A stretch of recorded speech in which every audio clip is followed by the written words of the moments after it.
especially dangerous weather situations. Specially built receivers are automatically activated to warn of impending hazards. When there is a threat of, or existing severe weather, the test is postponed until the first available good weather day.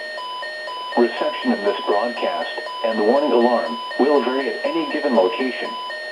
This variability, normally more noticeable at greater distances from the transmitter, may occur even though you are using a good quality receiver in perfect working order.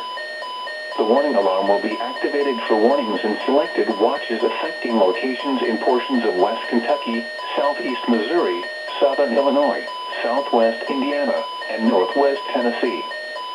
This concludes this test of NOAA Weather Radio's warning device. We now return to our regular programming.